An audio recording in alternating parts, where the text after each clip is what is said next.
प्रश्न 1। त्रिपिटक, महाकाव्य, अय्यासूत्र और अंक को किस नाम से जाना जाता है? इन सभी को जैन आगम के नाम से जाना जाता है। जैन आगम जैन धर्म के प्रमुख धार्मिक ग्रंथों का समूह है, जिसमें त्रिपिटक, महाकाव्य, अय्यासूत्र और अंक शामिल हैं। ये ग्रंथ जैन धर्म के सिद्धांतों, उपदेशों और जीवन शैली को समाहित करते हैं। प्रश्न 2।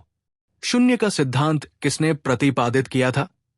शून्य का सिद्धांत आर्यभट्ट ने प्रतिपादित किया था। आर्यभट्ट एक महान भारतीय गणितज्ञ और खगोल शास्त्री थे, जिन्होंने शून्य का महत्व समझाया और गणितीय प्रक्रियाओं में इसे लागू किया। उनका कार्य गणित और खगोल शास्त्र में मील का पत्थर माना जाता है। प्रश्न 3। राष्ट्रीय ध्वज के धर्म चक्र में कितनी तीलियां हैं? राष्ट्रीय ध्वज के धर्म चक्र में 24 तीलियां होती है। ये चक्र अशोक के स्तंभ से लिया गया है और भारतीय जीवन की निरंतरता, गतिशीलता और समय के चक्रीय रूप का प्रतीक है। 24 तीलियां उन 24 घंटे को दर्शाती है, जो दिन रात के परिवर्तन को निरंतरता में बांधती है। प्रश्न 4।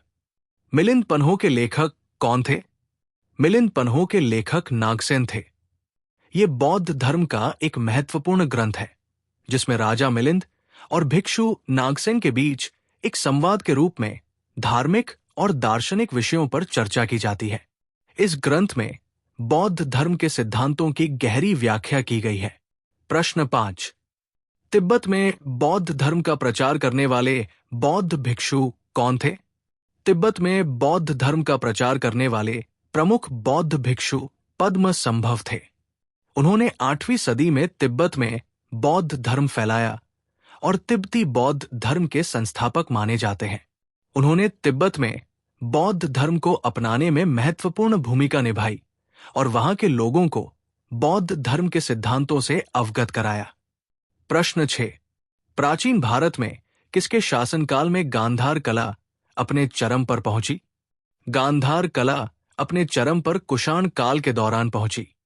इस काल में भारतीय और ग्रीक संस्कृति का संगम हुआ, जिससे गांधार कला में ग्रीक और भारतीय शैली का मिश्रण देखने को मिला। गांधार कला में बौद्ध धर्म के प्रतीक और चित्रण को प्रमुखता दी गई, जिसमें भगवान बुद्ध की मूर्तियां विशेष रूप से प्रसिद्ध है। प्रश्न 7। भूमध्य सागरीय सभ्यता और सिंधु घाटी सभ्यता में से मातृ देवी की पूजा किससे जुड़ी थी? मातृ देवी की पूजा सिंधु घाटी सभ्यता से जुड़ी थी। सिंधु घाटी सभ्यता के अवशेषों में मातृ देवी की मूर्तियां मिली हैं, जो इस सभ्यता में मातृ शक्ति की पूजा का प्रमाण देती है। ये पूजा मातृत्व और प्रजनन क्षमता को सम्मानित करने के रूप में समझी जाती है। प्रश्न 8। नंद साम्राज्य का अंतिम शासक कौन था? नंद साम्राज्य का अंतिम शासक धनानंद था। धनानंद के अत्यधिक क्रूर शासन के बाद चंद्रगुप्त मौर्य ने मौर्य साम्राज्य की स्थापना की और नंद साम्राज्य का अंत किया। धनानंद की क्रूर नीतियां और शोषण के कारण उसे काफी नापसंद किया गया था। प्रश्न 9।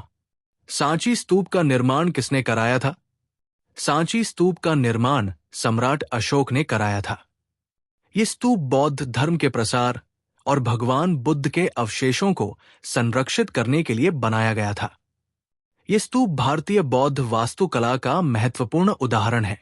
प्रश्न 10। सुविख्यात सूर्य मंदिर किस स्थान पर निर्मित है? सुविख्यात सूर्य मंदिर कोणार्क, ओडिशा में स्थित है। ये सूर्य देवता को समर्पित एक प्रमुख हिंदू मंदिर है, जो अपनी वास्तुकला और भव्यता के लिए प्रसिद्ध है। ये मंदिर यूनेस्को की विश्व धरोहर स्थल में शामिल है। प्रश्न 11। 29 मार्च 1857 ईस्वी को 34वीं नेटिव इन्फैंट्री बैरकपुर के मंगल पांडे ने किन अंग्रेज मेजरों की हत्या की थी? मंगल पांडे ने 29 मार्च 1857 को 34वीं नेटिव इन्फैंट्री बैरकपुर के मेजर सार्जेंट बाग और मेजर सार्जेंट ह्यूरसन की हत्या की थी। ये घटना 1857 के भारतीय स्वतंत्रता संग्राम के प्रारंभिक संकेतों में से एक मानी जाती है। प्रश्न 12। 1857 के विद्रोह के समय ब्रिटेन का प्रधानमंत्री और भारत का गवर्नर जनरल कौन था? 1857 के विद्रोह के समय ब्रिटेन का प्रधानमंत्री विस्कोंट पामर्स्टन और भारत का गवर्नर जनरल लॉर्ड कैनिंग थे। लॉर्ड कैनिंग के शासन में भारतीय विद्रोह हुआ, जिसे ब्रिटिश साम्राज्य के लिए एक गंभीर चुनौती माना गया। प्रश्न 13। भारतीय राष्ट्रीय कांग्रेस का प्रथम अधिवेशन 28 दिसंबर 1885 ईस्वी को कहाँ हुआ था?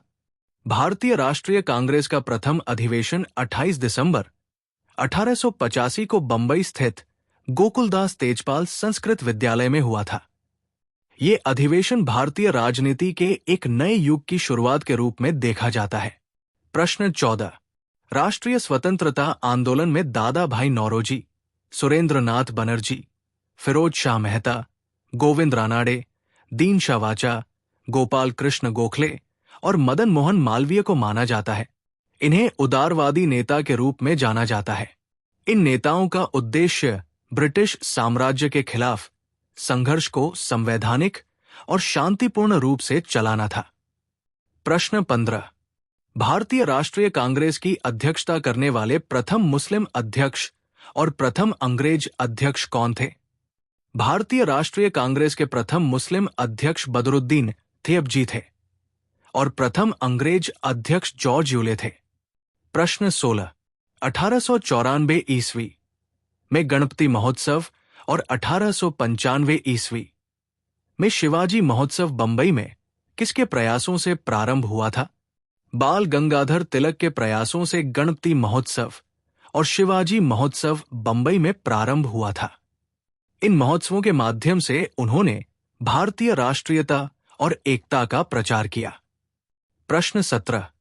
वायसराय लॉर्ड कर्जन, जिसने 19 जुलाई 1905 ईस्वी को बंगाल विभाजन के निर्णय की घोषणा की, ये किस तिथि से प्रभावी हुआ? ये विभाजन 16 अक्टूबर 1905 से प्रभावी हुआ। इस विभाजन के बाद बंगाल में हिंदू मुस्लिम तनाव बढ़ा और ये भारतीय राष्ट्रीय आंदोलन में एक महत्वपूर्ण मोड़ साबित हुआ। प्रश्न 18। मुस्लिम लीग, जिसकी स्थापना ढाका के नवाब सलीमुल्लाह के नेतृत्व में 30 दिसंबर 1906 ईस्वी को ढाका में आयोजित एक बैठक में हुई, भारत में इसका मुख्यालय अवस्थित था। इसका मुख्यालय लखनऊ में स्थित था। प्रश्न 19। भारतीय राष्ट्रीय कांग्रेस के किस अधिवेशन में कांग्रेस उदारवादी एवं उग्रवादी गुटों में विभक्त हो गई? कांग्रेस 1907 के सूरत अधिवेशन में उदारवादी और उग्रवादी गुटों में विभक्त हो गई। प्रश्न 20। रॉलेट एक्ट के विरोध में किन महत्वपूर्ण नेताओं ने इंपीरियल लेजिस्लेटिव काउंसिल से त्यागपत्र दे दिए थे? मोहम्मद अली जिन्ना, मदन मोहन मालवीय और मजरुल हक ने रॉलेट एक्ट के विरोध में इंपीरियल लेजिस्लेटिव काउंसिल से त्यागपत्र दे दिए थे।